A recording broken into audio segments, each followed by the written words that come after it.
Math learning ক্লাসের পক্ষ থেকে সবাইকে স্বাগতম। তো আজকের ভিডিওতে আলোচনা করব ষষ্ঠ শ্রেণীর গণিত বইয়ের প্রথম অধ্যায় অনুশীলনী 1.6 এর অঙ্কগুলো নিয়ে। তো আমরা প্রথম থেকেই শুরু করব। তো ভিডিও শুরু করার আগে সবার প্রতি রিকোয়েস্ট থাকবে, যারা আমার ভিডিওগুলো প্রথম দেখতেছেন তারা চ্যানেলটা সাবস্ক্রাইব করে রাখতে পারেন, আর যারা অলরেডি সাবস্ক্রাইব করে আছেন তাদের সবাইকে অসংখ্য ধন্যবাদ। তো চলেন শুরু করি আমি। তো প্রথম যে ম্যাথ, মানে 1 নম্বর ম্যাথ, এই ম্যাথগুলো হচ্ছে এমসিকিউ টাইপের ম্যাথ। তো এখানে দেখেন 1 নম্বর ম্যাথ যেটা দেওয়া আছে কি, যে 28 থেকে 40 পর্যন্ত মৌলিক সংখ্যা কয়টি। এখন এইখানে আমাকে 28 থেকে 40 পর্যন্ত মৌলিক সংখ্যা বের করতে বলছে। তো এখন মৌলিক সংখ্যা বের করার জন্য অবশ্যই আগে মৌলিক সংখ্যাটা কি সেটা আমাকে জানতে হবে। মৌলিক সংখ্যা হচ্ছে যেই সংখ্যাগুলোর মধ্যে এক এবং ওই সংখ্যা ছাড়া আর কোনো গুণিতক নাই বা গুণনীয়ক নাই, মানে যে সংখ্যাগুলোকে এক এবং ওই সংখ্যা ছাড়া অন্য কোনো সংখ্যা দিয়ে আর ভাগ করা যায় না, সেগুলাই হচ্ছে কি মৌলিক সংখ্যা। যেমন 28 থেকে 40, আমরা দেখেন যদি 29-এর কথা চিন্তা করি, 29, তো 29-এর ভিতরে কিন্তু এক ছাড়া অন্য কোনো সংখ্যা, এক বা 29 ছাড়া অন্য কোনো সংখ্যা দিয়ে আমরা 29-কে ভাগ করতে পারবো না, তার মানে এটা একটা আমার মৌলিক সংখ্যা। এবং এরপরে যদি আমি 30 চিন্তা করি, তো 30-কে 2 দিয়ে ভাগ করা যায় বা 15 দিয়ে ভাগ করা যায়, 3 দিয়ে ভাগ করা যায়, তার মানে এটা কিন্তু মৌলিক সংখ্যা হবে না। তো এরপরে 30-এর পরে যদি আমরা 31-এর কথা চিন্তা করি, 31ও তাই, যে 31-এর ভিতরে 1 এবং 31 ছাড়া অন্য কোনো সংখ্যা দিয়ে এটাকে ভাগ করা যায় না। তো 32-কে কিন্তু 2 দিয়ে ভাগ করা যায়, তারপরে 33-কেও 3 দিয়ে ভাগ করা যায়, 34-কেও 2 দিয়ে ভাগ করা যায়, 35-কে 5 দিয়ে ভাগ করা যায়, 36-কে 2 দিয়ে ভাগ করা যায়। এই 37 যেটা, 37-কে আবার এই 1 এবং 37 ছাড়া অন্য কোনো সংখ্যা দিয়ে ভাগ করা যায় না। আর 38 2 দিয়ে ভাগ করা যায়, 39-কে 3 দিয়ে ভাগ করা যায়, 40-কেও 2 দিয়ে ভাগ করা যায়। তার মানে আমি এই 28 থেকে যে 40 পর্যন্ত আমাদের মৌলিক সংখ্যা হবে এই 3টি, যে এই 3টি সংখ্যাকে 1 এবং এই সংখ্যাগুলো ছাড়া অন্য কোনো সংখ্যা দিয়ে এই সংখ্যাগুলোকে ভাগ করা যায় না, বিধায় 28 থেকে 40 পর্যন্ত এই 3টা হচ্ছে মৌলিক সংখ্যা। তো এই যে এমসিকিউ টাইপের ম্যাথগুলো, এগুলো আসলে শুধু অ্যান্সার বলে দিলেই হবে না, আপনাদেরকে এরকম বুঝায় বলতে হবে, বা আপনাদেরকে যে কথাগুলো বলতেছি এগুলো যদি একটু মনোযোগ দিয়ে শুনেন, তাহলে এই সিমিলার টাইপের অন্য ম্যাথ আসলেও কিন্তু আপনারা করতে পারবেন। তো এই জন্য রিকোয়েস্ট থাকবে একটু মানে কনসেন্ট্রেশন দিয়ে এই ভিডিওগুলো দেখার জন্য, এবং আমি যে কথাগুলো বলি সেগুলো একটু মনোযোগ দিয়ে শোনার জন্য রিকোয়েস্ট করতেছি। তো এখন 2 নম্বর ম্যাথ আছে কি, নিচের কোনটি পরস্পর সহমৌলিক। তো সহমৌলিক সংখ্যা কি? সহমৌলিক সংখ্যা হচ্ছে যে দুইটা সংখ্যার ভিতরে যদি এক ছাড়া অন্য কোনো গুণনীয়ক না থাকে, তাহলে সেটা হচ্ছে সহমৌলিক সংখ্যা। যেমন এই 12 আর 18, এটা কেন অ্যান্সার হবে না? কারণ 2 দিয়ে 12-কেও ভাগ করা যায়, 18-কেও ভাগ করা যায়। আবার 19 আর 38, এই দুইটাকে এই যে 19 দিয়ে যদি ভাগ করি, এই 19-এর ভিতরে 19 যাবে একবার, 38-এর ভিতরে যাবে 2 বার। তার মানে কি, সাধারণ গুণনীয়কের ভিতরে পাওয়া যাচ্ছে 19, আর এর ভিতরে পাওয়া গেলে 2, বা এই 2 ছাড়াও এর ভিতরে কিন্তু আরও সাধারণ গুণনীয়ক আছে। আবার 28 এবং 35, এর ভিতরেও দেখেন এই 28 আর 35-এর ভিতরেও আপনার আমরা 7 দিয়ে ভাগ করতে পারি, মানে এই 1 ছাড়াও এর ভিতরে 7, 4 7 28, 5 7 35, মানে 7 দিয়ে এই দুইটাকে ভাগ করা যায়। কিন্তু যদি 22 আর 27-এর কথা চিন্তা করি, 22-এর গুণনীয়ক হচ্ছে 1 2 11 22, আবার 27-এর গুণনীয়ক হচ্ছে 1 3 9 27। তো এখন এই দুইটা সংখ্যার ভিতরে দেখেন 1 ছাড়া কিন্তু সাধারণ কোনো গুণনীয়ক নাই, যে এইখানেও 1 এবং এইখানে 1, এছাড়া কিন্তু কমন কোনো সংখ্যা নাই বা সাধারণ গুণনীয়ক নাই। সো এখানে অ্যান্সার হবে এই গ নম্বর, মানে এই 22 এবং 27 এই দুইটা সংখ্যা হচ্ছে সহমৌলিক। তো সহমৌলিক হওয়ার শর্ত কি? সহমৌলিক হওয়ার শর্ত হচ্ছে যে ওই দুইটা সংখ্যার ভিতরে 1 ছাড়া কোনো সাধারণ গুণনীয়ক থাকবে না। তো 22 আর 27-এর ভিতরে 1 ছাড়া কোনো সাধারণ গুণনীয়ক নাই, বিধায় এই দুইটা হচ্ছে সহমৌলিক সংখ্যা। তো 3 নম্বর যে ম্যাথটা, 3 নম্বর আছে কি, 12 18 এবং 48-এর গসাগু কত। তো গসাগু বের করতে বলছে। তো গসাগু বের করার নিয়ম আমরা অলরেডি জানি, আমরা আগের ম্যাথগুলোতে এগুলো দেখছি, যে এখানে যে 3টা সংখ্যা আছে, 3টে সংখ্যাকে আমরা এইভাবে ভাঙবো। যে 12-কে যদি ভাঙি 2 2 3 পাবো, 18-কে ভাঙলে 2 3 3 এরকম পাবো, 48-কে ভাঙলে এটা পাবো। তো দেন দেখেন গসাগুর মানে হচ্ছে এই 3টার ভিতরে কমন যে সংখ্যাগুলো থাকবে, যেমন এখানেও 2 আছে, এখানেও 2 আছে, এখানেও 2 আছে, তো একটা 2 আমি নিলাম। আবার দেখেন এর ভিতরে একটা 3 আছে, এর ভিতরেও 3 আছে, এর ভিতরেও 3 আছে, এছাড়া কিন্তু কমন আর কিছু নাই। যে এখানে 2 আছে, এখানে কিন্তু 2 আর নাই, একটা ছিল সেটা আগে আমরা আন্ডারলাইন করছি, এর ছাড়া কিন্তু নতুন কোনো 2 নাই, তো আমরা 2 নিতে পারবো না। আবার এখানেও দেখেন 3 আর একটা আছে, কিন্তু এখানে একটা 3 আছে, এখানে একটা 3 আছে, তো 3ও আমি আবার নিতে পারবো না। তার মানে কমন হচ্ছে 2 আর 3, তার মানে 3 দুগুণী 6, এটাই হচ্ছে এই 12, 18, 48 এর গসাগু।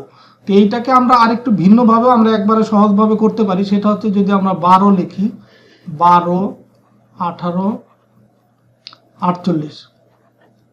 তো এই গসাগু বের করার একটা নিয়ম হচ্ছে যে এইভাবে লেখার পরে এই যতগুলি সংখ্যার গসাগু বের করতে বলে ওই সংখ্যাগুলো পাশাপাশি এরকম লিখবো। তো এই সবগুলো সংখ্যার ভিতরে যে মানগুলা যায় শুধু সেইগুলা দিয়ে আমরা এখানে ভাগ করব। যেমন 12, 18, 48 এর ভিতরে 2 যায়, তো 2 12-র ভিতরে যায় 6 বার, 18-র ভিতরে যায় 9 বার, আবার 48-এর ভিতরে যায় হচ্ছে 24 বার। তো এখন আবার এই 3টা সংখ্যার ভিতরে দেখো সবগুলো সংখ্যার ভিতরে কি যায়, সবগুলো সংখ্যার ভিতরে 2 কিন্তু যায় না, 2 6-এর ভিতরে যায়, 24-এর ভিতরে যায়, কিন্তু 9-এর ভিতরে যায় না। কিন্তু গসাগু বের করার কন্ডিশন হচ্ছে সবগুলো সংখ্যার ভিতরে যেতে হবে। তো সেটা হচ্ছে 3 যায় সবগুলো সংখ্যার ভিতরে, যেমন 3 হচ্ছে তোমার 2-এর ভিতরে 6-এর ভিতরে যায় 2 বার, আবার 9-এর ভিতরে যায় হচ্ছে 3 বার যায়, আবার 24-এর ভিতরে 3 যায় 8 বার। তার মানে দেখো এই যে পরে যেটা আছে 2 3 8, এগুলার ভিতরে কিন্তু কমন কোনো সংখ্যা নাই যেগুলা দিয়ে এই 3টা সংখ্যাকেই ভাগ করা যাবে। তার মানে শুধুমাত্র এই 2 আর 3 এটা পেলাম এইখান থেকে, যে সংখ্যাগুলো এই সবগুলো সংখ্যাকে এই 2টা সংখ্যা দিয়ে ভাগ করা যায়, তার মানে 2 আর 3 এর গুণফল হবে গসাগু। তো তোমরা এইভাবেও করতে পারো, চাইলে এইভাবে করে এক লাইনে বের করে ফেলতে পারো, তাহলে আর প্রত্যেকটাকে আলাদা আলাদাভাবে ভাঙার প্রয়োজন হবে না। তো এরপরে হচ্ছে 4 নম্বর ম্যাথ। 4 নম্বর আছে কি যে এই যে একটা দশমিক মান, এটা একটা দশমিক মান, তো এইখানে আরেকটা মান হবে কিন্তু সেটা অজানা বা সেটা আমাকে বের করতে হবে। ধরে নিলাম এটা হচ্ছে এ, এটা হচ্ছে আমাকে বের করতে হবে, আর হচ্ছে সমান হচ্ছে এটা। তো যদি এরকম হয়, এখন এই ড্যাশ বা এর জায়গায় কোন মানটা বসবে সেটা বের করার জন্য দেখো যে এই দুইটার গুণফল যা হবে সেটা দিয়ে যদি আমরা এটাকে ভাগ করি, তো এইভাবে যদি কোনো মান থাকে, আমরা এর আগে এরকম ম্যাথ করছি যে এ গুণ হচ্ছে বি যদি হয়, তো এই দুইটার গুণফল ধরে নিলাম 100। তো এখন আমরা যদি এই বির মান যদি দেওয়া থাকে, ধরো এ হচ্ছে আমরা বের করব, তো এরকম যদি করতে চাই, তো বির মান যেহেতু দেওয়া আছে, তার মানে এই 100কে যদি আমরা এই বির মান দিয়ে ভাগ করি তাহলেই কিন্তু আমরা এর মান পাবো। তার মানে গুণ আকারে যদি কিছু থাকে, তো যে মানটা বের করব সেটা বাদে যা থাকবে সব হচ্ছে পরে নিচে চলে যাবে। তো এখন এখানে এই কাজটাই করছে যে এখানে 0.01 এবং 0.002 দ্বারা এই এতকে ভাগ করলে প্রদত্ত গাণিতিক বাক্যের সংখ্যাটি পাওয়া যায়, এই কারণে এটা ভাগ করছে। তো ভাগ করার ক্ষেত্রে দেখো এখানে এই ভাগটা তোমরা আরেকটু এই একবারেই এখানে অ্যান্সারটা লিখে দিছে, তো এটাকে তোমরা এইভাবে ভাঙতে পারো যে 0 আছে, দেখো কয়টা এখানে 1 2 3 4 5 6 7 8, 8টা 0 আছে। তো একবার আমি লিখবো 8টা 0 লিখে নিই, 4টা 6টা 8টা, এরপরে আছে 6, আর নিচে আছে তোমার হচ্ছে এই 0.01 গুণ হচ্ছে 0.002। তো এটাকে আমরা কিভাবে লিখতে পারি যে এখন এই দশমিকটা যদি তুলে দিই, তো দশমিক তোলার নিয়ম হচ্ছে দশমিকের পরিবর্তে আসবে 1, আর এরপরে যতগুলি অঙ্ক থাকবে ওইগুলোর পরিবর্তে ওই কয়টা শূন্য হবে। তো এখন আমরা দশমিকটা যদি তুলে দিই, তার মানে এই 0 0, 8টা 0-র পরে 6 থাকে, তো 6-এর আগে যত 0ই থাক বা যে কোনো অঙ্কর আগে যত 0ই থাক ওইটার কোনো মান নাই, তার মানে এখানে থাকবে শুধু 6। আর এই নিচে এই পয়েন্টের জন্য আসবে হচ্ছে 1, আর এরপরে যেহেতু হচ্ছে অঙ্ক আছে 8টা 0 আর একটা 6, মানে 9টা, তো তার মানে এরপরে 9টা শূন্য হবে, 9টা এরকম আমরা শূন্য দেব, 2 4 আর 3 7 8 9। আর নিচেও কিন্তু সেম, এই যে এই দশমিকটা যদি আমি তুলে দিতে চাই, এই দশমিকের পরিবর্তে এইখানে আসবে হচ্ছে 1, আর দশমিকের পরে অঙ্ক আছে কয়টা, 2টা, এর কারণে 2টা শূন্য হবে। আবার এখানেও এই দশমিকটা যদি তুলে দিতে চাই, এই দশমিকের জন্য হচ্ছে 1, আর এরপরে অঙ্ক আছে 3টা, তার মানে শূন্য হবে 3টা। আর এইখানে এই 2টা কিন্তু থেকে যাবে নিচে, এই নিচে 2 থাকবে, 1ও থাকবে, তো 1 থাকা না থাকা সমান কথা। তো এখন দেখো 1 2 3টা শূন্য আছে এখানে, তো আমি এই 3টা আর এই 3টা শূন্য কেটে দিলাম, এই যে এখানে এই 3টা শূন্য কেটে দিলাম, আর এখানে আছে 2টা শূন্য, এটা কেটে দিলাম, এটা কেটে দিলাম। মানে যদি উপরে নিচে কমন যায় সেগুলো আমরা কাটতে পারি। এখন এই 2 6 ভিতরে যায় হচ্ছে কয়বার? 3 বার। তার মানে উপরে থাকতেছে উপরে হচ্ছে 3 আর নিচে থাকতেছে কত? 1, তারপর হচ্ছে 4টা শূন্য, এই 4টা শূন্য। তো এখন এটাকে দেখো, এই যদি এটাকে এই 3কে যদি এত দিয়ে ভাগ করি, তো 1-এর পরিবর্তে আমরা দশমিক দিতে পারি। এই যে এখানে যেমন দশমিকটা তুলছি, তোলার ফলে আমি যে নিচে 1 দিছি, বা নিচ থেকে দশমিক তুলছি উপরে 1 দিছি। তো এখন এটাও যদি আমি নিচ থেকে 1 তুলি, তার মানে উপরে দশমিক দিব, আর এরপরে কয়টা শূন্য আছে? 4টা। তার মানে আমি এখন এই দশমিকের পরে 4টা অঙ্ক হবে, তো 4টার ভিতরে এই শূন্য দিব 3টা, আর এইখানে যেহেতু 3 আছে সেই 3 হবে এখানে। দেখো এই দশমিকটা তুলে দিয়ে তাহলে আমরা কি পেলাম? দশমিকের পর হচ্ছে 3টা শূন্য 3, তার মানে এটা হচ্ছে এই যে অ্যান্সার। এখানে তোমাদের এই ম্যাথে কিন্তু এখানে ভুল আছে, তো এটাই কিন্তু অ্যান্সার হবে, যে পয়েন্ট মানে দশমিক 3টা শূন্য 3। আর এটা কিভাবে আসলে? যে 1-এর পরিবর্তে আসলো দশমিক, আর এরপরে আছে কি এই 4টা শূন্য, তো 4টা শূন্যর জন্য এই দশমিকের পরে 4টা অঙ্ক হবে। যেহেতু একটা 3 আগে থেকেই আছে, তো এই কারণে এই যে অঙ্কটা উপরে থাকবে সেটা যাবে লাস্টে, তার আগে এই 4টা অঙ্ক পূরণ করার জন্য এখানে 3টা শূন্য তারপর 3 এভাবে লিখতে হবে। তো এইভাবে তোমরা করতে পারো। তো এরপর আছে 5 নম্বর ম্যাথ। 5 নম্বর ম্যাথ কি? অঙ্ক পাতনে কয়টি অঙ্ক ব্যবহার করা হয়? অঙ্ক পাতনে কয়টি অঙ্ক ব্যবহার করা? আমরা জানি হচ্ছে এই 0 সহ অঙ্ক আছে টোটাল হচ্ছে 10টা, যে 0, তারপরে 1, 2, এইভাবে করে 9 পর্যন্ত। তার মানে 1 থেকে 9 পর্যন্ত 9টা অঙ্ক, আর 0 সহ টোটাল হচ্ছে অঙ্ক কয়টা? 10টা অঙ্ক। এই 10টা অঙ্ক ব্যবহার করা অঙ্ক পাতনে। এক অঙ্কের স্বাভাবিক সংখ্যাগুলোর মধ্যে মৌলিক সংখ্যা আছে 4টি, মানে এটার অ্যান্সার কত হবে? তো এক অঙ্কের স্বাভাবিক সংখ্যাগুলোর মধ্যে মৌলিক সংখ্যা আছে 4টি, এটা কি ঠিক না বেঠিক? তো আমরা সেটা দেখব যে মৌলিক সংখ্যা কোনগুলো। মৌলিক সংখ্যা হচ্ছে এই 1-এর পরের যে সংখ্যাগুলো আছে, 1 বাদে যে সংখ্যাগুলো আছে, যেমন 2, 3, তারপরে আছে 5, তারপর আছে 7। এই সংখ্যাগুলো কেন মৌলিক সংখ্যা? এই সংখ্যাগুলোকে 1 ছাড়া অন্য কোনো সংখ্যা দিয়ে ভাগ করা যায় না, এই কারণে এই স্বাভাবিক মৌলিক সংখ্যা এক অঙ্কের এই 4টি। আবার বলছে কি যে তার মানে এটা কিন্তু ঠিক আছে। আবার যৌগিক সংখ্যা আছে 4টি, তো যৌগিক সংখ্যা এক অঙ্কের 4টি, সেটা কি কি? এই যে 4, তারপরে 6, 8, তারপর আছে হচ্ছে আরেকটা কত? 9।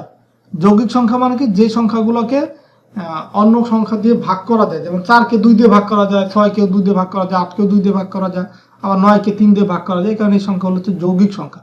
তার মানে এটাও কিন্তু ঠিক আছে। আর বিজোড় সংখ্যা 5টি। বিজোড় সংখ্যা কোনগুলা? যেমন এই 3 একটা বিজোড় সংখ্যা, 5 একটা বিজোড় সংখ্যা, 7 একটা বিজোড় সংখ্যা, তারপর হচ্ছে এই 9 আর একটা বিজোড় সংখ্যা। তার মানে বিজোড় সংখ্যা হচ্ছে এইখানে আছে 4টা, আর একটা ছিল কি 1, এই 1ও একটা বিজোড় সংখ্যা। এই যে 1, এটাও কিন্তু একটা বিজোড় সংখ্যা। তার মানে বিজোড় সংখ্যা কয়টা? 5টি। তার মানে এখানে কিন্তু 3টাই রাইট। তার মানে অ্যান্সার হবে এই যে এটা। এরপরে 7 নম্বর যে ম্যাথটা আছে, 7 নম্বর ম্যাথে আছে কি যে 6435 সংখ্যাটি বিভাজ্য। এই 3 দ্বারা কি বিভাজ্য? তো আমরা এই 3, 4, 5 এগুলা কোন সংখ্যাগুলো দ্বারা কে বিভাজ্য সেটা শেখার জন্য, সেটা কিন্তু অলরেডি শিখে আসছি। যেমন 3 দ্বারা বিভাজ্য হওয়ার কন্ডিশন হচ্ছে যে অঙ্কটা থাকবে সেটার যোগফল 3 দ্বারা বিভাজ্য হতে হবে। যেমন 6 যোগ 4 যোগ 3 যোগ হচ্ছে 5, তো এগুলা যদি আমরা যোগ করি, 5 আর 3 8, 8 আর 4 12, 12 আর 6 18, তো 18 কিন্তু 3 দিয়ে বিভাজ্য, এই কারণে কিন্তু এটা 3 দ্বারা বিভাজ্য। আবার 5 দ্বারা বিভাজ্য কিনা? তো 5 দ্বারা বিভাজ্য হওয়ার কন্ডিশন হচ্ছে যদি কোনো সংখ্যার লাস্টে অঙ্ক যদি 5 হয় অথবা 0 হয়, তাহলে সেটা এই 5 দ্বারা বিভাজ্য। তার মানে এখানে 5 আছে, মানে এটা 5 দ্বারা বিভাজ্য, এটাও রাইট। আবার 9 দ্বারা বিভাজ্য হওয়ার কন্ডিশন হচ্ছে 3 আর 9 একই নিয়ম, যে সংখ্যাগুলোর যোগফল যদি 9 দ্বারা বিভাজ্য হয় তাহলে সেটা 9 দ্বারা বিভাজ্য হবে। আবার সংখ্যাগুলোর যোগফল যদি 3 দ্বারা বিভাজ্য হয়, মানে অঙ্কগুলোর যোগফল 3 দ্বারা বিভাজ্য হলে সেটা 3 দ্বারা বিভাজ্য। তো সেটা তো আগেই চেক করছি। এখন দেখেন এই 18 কিন্তু 9 দিয়েও বিভাজ্য, তার মানে এইটাও রাইট। তার মানে অ্যান্সার হচ্ছে এই যে এটা। এরপরে আছে কি যে নিচের তথ্যের আলোকে 8 এবং 9 নং প্রশ্নের উত্তর দাও। তো এখানে দুইটা অঙ্ক আছে, সংখ্যা আছে 24 আর 32। তো চিত্রে দুইটি স্বাভাবিক সংখ্যা দেখানো হলো। তো 8 নম্বর কোশ্চেন হচ্ছে যে চিত্রের বৃহত্তর সংখ্যাটির গুণিতক কোনটি? তো গুণিতক মানে কি? গুণিতক মানে হচ্ছে যেমন এই বৃহত্তর সংখ্যা হচ্ছে 32, তো 32-এর গুণিতক হবে 32, তারপরে 64, তারপর 32-কে যদি 1 দিয়ে গুণ করি সেটা একটা 32-এর গুণিতক, আবার 32-কে 2 দিয়ে গুণ করি সেটাও 32-এর গুণিতক, 32-কে 3 দিয়ে গুণ করি সেটাও 32-এর গুণিতক। তার মানে এখানে আছে কত? 4, 8, 16, এগুলো একটাও তাহলে 32-এর গুণিতক না, গুণিতক হচ্ছে কত? এই 32। আর গুণনীয়ক যেটা, সেটা যদি বলতো দুইটা জিনিস, কিন্তু একটা হচ্ছে গুণিতক আর একটা হচ্ছে গুণনীয়ক। গুণনীয়ক মানে হচ্ছে 32-কে আমরা কোন সংখ্যা দিয়ে গুণ করলে 32 পাবো, যেমন 4-কে যদি 8 দিয়ে গুণ করি 32 পাবো, তার মানে 4 কিন্তু 32-এর একটা গুণনীয়ক। আবার মানে গুণনীয়ক মানে কাকে গুণ করলে আমরা এই সংখ্যাটা পাবো, আর গুণিতক মানে হচ্ছে এটাকে 1 দিয়ে গুণ করলে যা পাবো, 2 দিয়ে গুণ করলে যা পাবো, 3 দিয়ে গুণ করলে যা পাবো, এইভাবে গুণ করে করে যে মানগুলো পাবো, যে সংখ্যাগুলো পাবো সেটা হচ্ছে গুণিতক। তার মানে 32 হচ্ছে এটার গুণিতক। 9 নম্বর কি? চিত্রের সংখ্যা দুটির গরিষ্ঠ সাধারণ গুণনীয়ক কি? মানে হচ্ছে গসাগু কত? তো গসাগু বের করার নিয়ম আমরা অলরেডি শিখে আসছি, যে আগেও একটা ম্যাথ এরকম ছিল যে আমরা যদি এখানে এই 24 আর হচ্ছে 32টা লিখি, 24 আর 32, এটাকে আমরা এইভাবে লিখে দেখো এটাকে কত দিয়ে ভাগ করতে পারি? প্রথমে আমরা 2 দিয়ে ভাগ করতে পারি, তার মানে 24-এর অর্ধেক হয় হচ্ছে 12, আবার 32-এর অর্ধেক হয় হচ্ছে কত? 16। আবার এই দুইটাকেও কিন্তু আমরা 2 দিয়ে ভাগ করতে পারি। তো 2 দিয়ে যদি ভাগ করি, এই 12-র ভিতরে 2 যায় কয়বার? 6 বার। আবার 16-র ভিতরে 2 যায় 8 বার। তো এটাকে আবার আমরা 2 দিয়ে ভাগ করতে পারি, এটার ভিতরে যায় 3 বার, এটার ভিতরে যায় 4 বার। তো দেখো এরপরে এই দুইটা সংখ্যাকে কিন্তু আর কিছু দিয়ে ভাগ করা যায় না, মানে 4-কে 2 দিয়ে ভাগ করা যায়, কিন্তু একটাকে ভাগ করলে তো হবে না, দুইটার ভিতরে যেতে হবে। তার মানে এইটুকু বাদে এই যে 3টা 2 পাইছি বাম পাশে, এই এইগুলাই হচ্ছে এই 3টার গুণফল হচ্ছে গসাগু, মানে 2 দুগুণে 4, 4 দুগুণে 8, তার মানে এই 8 হচ্ছে 9 নম্বরের অ্যান্সার। তো এরপরে আমরা পরের ম্যাথে যাব। তো এখানে নিচের তথ্যের আলোকে 10 এবং 11 নং প্রশ্নের উত্তর দাও। তো এখন এখানে একটা অনেকগুলা ঘর আছে। তো এখন ঘর কতগুলো আছে? প্রত্যেকটা লাইনে, এই যে এইগুলা ধরো একটা হরিজন্টাল লাইন, এখানে প্রত্যেকটা এখানে 4টা করে ঘর আছে।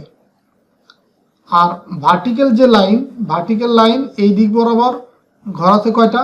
1, 2, 3, 4, 5, 6টা করে ঘর আছে এই লম্বালম্বি বরাবর। তার মানে এখানে 10 নম্বর যে ম্যাথ, সেটা বলছে কি বর্গটি কয়টি আয়তক্ষেত্রে বিভক্ত আছে। এখানে এই যে ছোট ছোট যে ঘর, এগুলো এক একটা আয়তক্ষেত্র। তো টোটাল এখানে কয়টা আয়তক্ষেত্র আছে? এক লাইনে আছে 4টা, তো এরকম লাইন আছে কয়টা? 6টা। তার মানে 6 লাইনে আছে এই 4 আর 6 এর গুণফলের সমান, তার মানে 4, 6, 24টা আয়তক্ষেত্র আছে। এটাই হচ্ছে 10 নম্বরের অ্যান্সার। প্রত্যেক আয়তক্ষেত্রে বর্গটির কত অংশ? বর্গটির কত অংশ? এখানে টোটাল হচ্ছে বর্গ আছে, টোটাল হচ্ছে আয়তক্ষেত্র আছে কয়টা? 24টা। তো প্রত্যেক আয়তক্ষেত্রে বর্গটির কত অংশ? বর্গটির কত অংশ মানে 24/1 প্রত্যেকটি আয়তক্ষেত্র। যেহেতু টোটাল ঘর হচ্ছে 24টা, তাহলে একটা ঘর কত হবে? 24/1, এই কারণে 24-এর 1 অংশ। এটা হচ্ছে 11 নম্বরের অ্যান্সার। এরপরে আমরা 12 নম্বরে যাব। 12 নম্বর কি? যে যোগফল নির্ণয় করো। তো এখানে দশমিক সংখ্যা আছে এই 1টা, 2টা, 3টা, 4টা। তো এগুলোর যোগফল বের করতে বলছে। তো যোগফল বের করার নিয়ম হচ্ছে এই দশমিকের পরে সর্বোচ্চ যে যতগুলি অঙ্ক আছে, প্রত্যেকটা সংখ্যাকে ওই সর্বোচ্চ সংখ্যক অঙ্কর সমান রূপান্তর করতে হবে। যেমন এখানে দশমিকের পরে 3টা অঙ্ক আছে, 0.325, মানে দশমিকের পরে 3টা অঙ্ক। এখানেও দেখো দশমিকের পরে 3টা অঙ্ক আছে, কিন্তু এইখানে আছে দশমিকের পরে একটা অঙ্ক, এখানে আছে 2টা। তার মানে এরপরে এই 3 অঙ্ক করতে হবে। দশমিকের পরে আমরা যতই শূন্য দিই মানের কোনো পরিবর্তন হয় না। আমরা এই সমান সংখ্যক অঙ্ক করার জন্য এই যে 1.2 আছে, সেই 1.2 এর পরে আমরা শূন্য দিয়ে সেটা পূরণ করতে পারি, যেহেতু আমার 3 অঙ্ক করতে হবে। আবার পরেরটাও দেখো আছে 0.29, তার মানে আর একটা শূন্য দিলে সেটা 3 অঙ্ক হয়ে যাচ্ছে। তো এইভাবে করে যোগ করার ক্ষেত্রে বা বিয়োগ করার ক্ষেত্রে এই সমান সংখ্যক অঙ্কে রূপান্তর করতে হবে। এখন আমি যোগ করব যে 0, 0, তারপর 8 আর 5, তার মানে 8 5 13, 3 হাতে আমার 1, 9 আর 1 10, 10 আর 6 16, আর 2 18, 8 হাতে আমার 1, 1 আর 2 3, 4 5, 5 আর 6 কত 11, 1 হাতে আমার 1, 1 আর 1 2, 2 আর 2 4, এইখানে 4 বসালাম আর দশমিক বরাবর এই দশমিকটা দিলাম। তো এইভাবে করে সবগুলা যোগের অঙ্ক একইভাবে করতে হবে, যে এই যতগুলি সংখ্যা থাকবে দশমিক সবগুলা বসাবো, কিন্তু এই দশমিকের পরে সর্বোচ্চ যতগুলি অঙ্ক আছে সেটার সমান বাকিগুলোকে ট্রান্সফার করে নিতে হবে। যেমন এখানে ধরো দশমিকের পরে সর্বোচ্চ অঙ্ক আছে 3টা, তো এখানে আছে 2টা, তো আরেকটা জিরো দিয়ে 3টা করে ফেলবো। এখানে আছে 1টা, তো 2টা জিরো দিয়ে 3টা করে ফেলবো, দেন আমরা আগের মতো করে যোগ করবো। তো এখন এই যে বিয়োগফল 13 নম্বর, যেটা বিয়োগফলও কিন্তু একই নিয়ম। বিয়োগফল হচ্ছে দেখো এখানে এটা থেকে এটা বিয়োগ করব। তো এখন এইখানে দশমিকের পর অঙ্ক আছে 3টা আর এখানে আছে 2টা, তো এখানেও সেম, যেখানে সর্বোচ্চ যেটা আছে সেটা সমান করতে হবে। তো এখন 95.02, তো এখানে আছে 3টা অঙ্ক, তো 3টা এখানে করতে হবে, এখানে একটা শূন্য দিলাম আর বাকি এখানে 3টা আছে, এইভাবে লিখলাম। দশমিক বরাবর দশমিক রেখে দেন হচ্ছে আমরা এই পরের 3টা লিখবো বা আগেরটা লিখবো। তো এখন এই 5 আছে কত হলে, এই উপরে যেহেতু শূন্য আছে তার মানে মনে মনে এই শূন্যর আগে 1 ধরে 5 আছে কত হলে 10 হবে। 5 হলে হাতে আমার 1, 1 আর 9 10, 10 আছে যেহেতু উপরের সংখ্যাটা ছোট এই জন্য মনে মনে 1 ধরতে হবে। তো 1 ধরলে এই 2 এর আগে যদি 1 ধরে হয় 12, তার মানে 10 আছে কত হলে 12 হবে, 2 হলে হাতে আমার 1, 1 আর 8 হচ্ছে কত 9, 9 আছে কত হলে, যেহেতু এটা শূন্য এটা হচ্ছে ছোট, তো যদি ছোট হয় মনে মনে আগে একটা 1 ধরবো, ধরো শূন্যর আগে 1 দিলে হয় 10, তারপর 9 আছে কত হলে 10 হবে, 1 হলে হাতে আমার কত 1, সেই 1 আর 2 কত 3, 3 আছে কত হলে 5 হবে, 2 হলে হাতে কিছু নাই, এই 9টা এখানে নামাই দিলাম আর এই দশমিক বরাবর দশমিকটা বসাই দিলাম। তো এই সেম ভাবে এই বিয়োগের ম্যাথগুলো আমরা করবো। এখানে বিয়োগের যতগুলি ম্যাথ আছে এই একইভাবে দেখো, একটা আছে যে কোনো দশমিকই নাই, শুধু 899 আছে, আর এখানে দশমিকের পরে 3টা অঙ্ক আছে। তো এটাও এই দশমিকের পরে 3টা অঙ্ক বানাতে হবে, তার মানে দশমিকের পরে এই যে 3টা শূন্য দিলেই কিন্তু সেটা দশমিকের পরে 3 অঙ্ক হয়ে গেল। তো এখন এই যে পূর্বের নিয়ে আমরা বিয়োগ করব। তো এইভাবে করে তোমাদের এই যোগ এবং বিয়োগের ম্যাথগুলা করতে হবে। তো এছাড়াও যে গুণ ভাগ যেগুলো আছে আমরা পরের ভিডিওতে সেই ম্যাথগুলো করব। আজকে আমরা এই যে 1 থেকে এই 13 পর্যন্ত আজকের ভিডিওতে এগুলো করলাম, যে এখানে এমসিকিউ ছিল আর দশমিকের যে যোগ বিয়োগ সেটা দেখলাম। তো ঠিক আছে, সবাই ভালো থাকো, সুস্থ থাকো, আর ভিডিওটা যদি ভালো লাগে তোমাদের বন্ধুদের সাথে শেয়ার করবা। আর তোমাদের যদি ভিডিও দেখার পরে যদি কোনো জায়গায় প্রবলেম হয় বা মনে করো যে কোনো জায়গা বোঝার আরো প্রয়োজন, তো সেক্ষেত্রে কমেন্টস করে আমাকে জানাতে পারো। তো ঠিক আছে, সবাই ভালো থাকো, সুস্থ থাকো, আল্লাহ।